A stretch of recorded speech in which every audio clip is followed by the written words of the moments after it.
Today we're going to talk about playing the pusher. My buddy Brian calls him the anti-player. You know, the guy who gives you slices and dices you to death. He can run really well, doesn't have a lot of weapons or power, but he'll really test your patience and your will.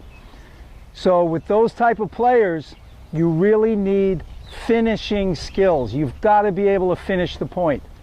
You want to stay aggressive, be patient, but stay aggressive, and you've got to finish the point as you come into the net. Okay, so the first shot, let's say you're running the pusher around, you're moving him from corner to corner, and he's slicing and dicing, and he puts a ball back in the middle of the court, and it's sitting up a little bit.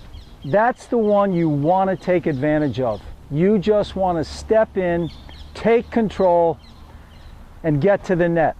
So, on that particular shot, what I find is, especially when you're in this area here, many players, when they get a ball up here, when the ball is this high, they have a tendency to want to come up and hit down. They're thinking they want to get the racket up and hit down this way. That's not what you want. That's going to send the ball in the net, or you're going to hit the ball short. So, even though the ball is up here, could I get a ball, Brian? Thank you. Even though the ball is up here, you're still coming below the ball, and you're swinging up as you hit. That's the key. That's going to give you the top spin, and it's going to keep the ball deep on the other side. The key on this shot, as with many shots, you're only as good as your backswing. Remember that. You're only as good as your backswing.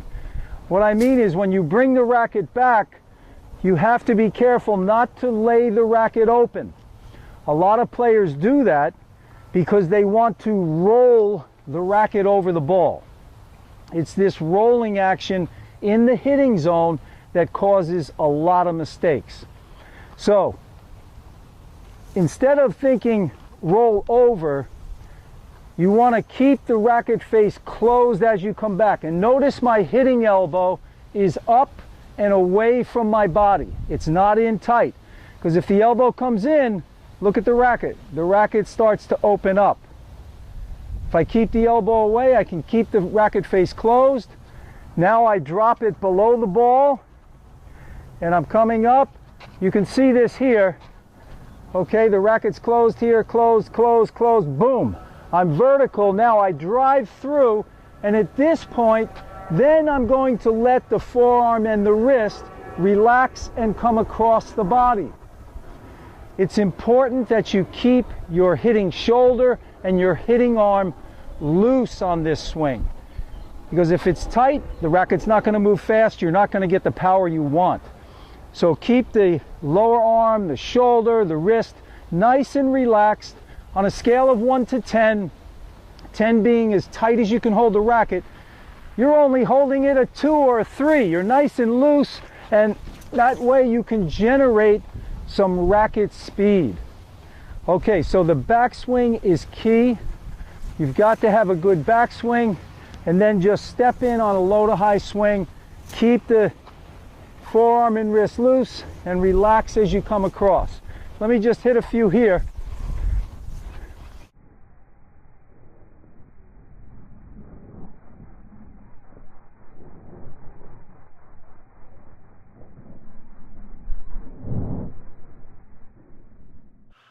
Okay, at this point, the hitting elbow is up, which helps to keep the racket face closed. Keeping the racket face closed is going to prevent you from hitting this soft ball long.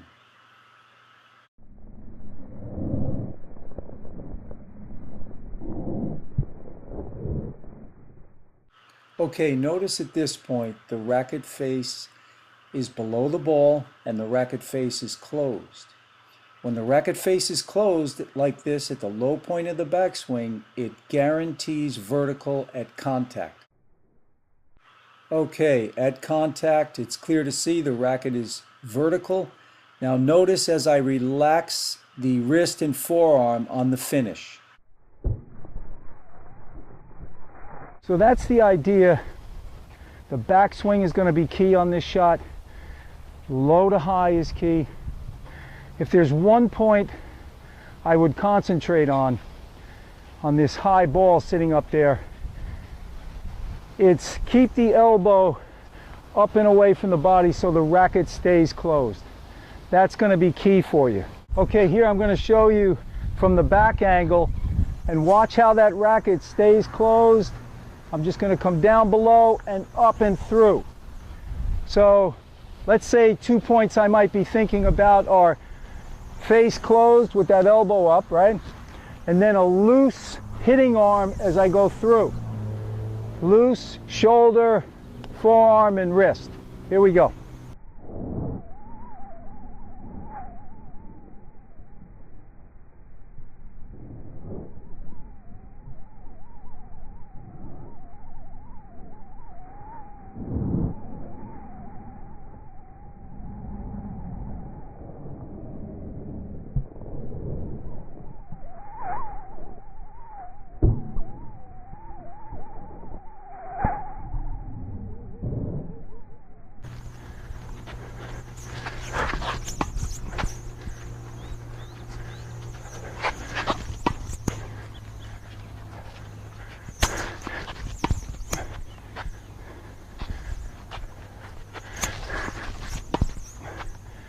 Okay, so that's the idea.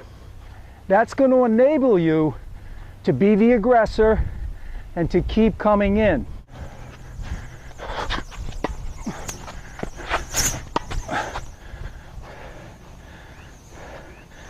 That time I hit behind him. All right, here we go.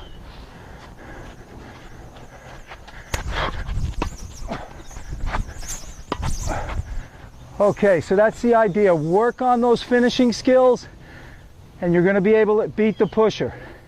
But you've got to be consistent with that high sitter that's sitting in the middle of the court. You've got to make that shot. You've got to hit a deep approach and get in behind it.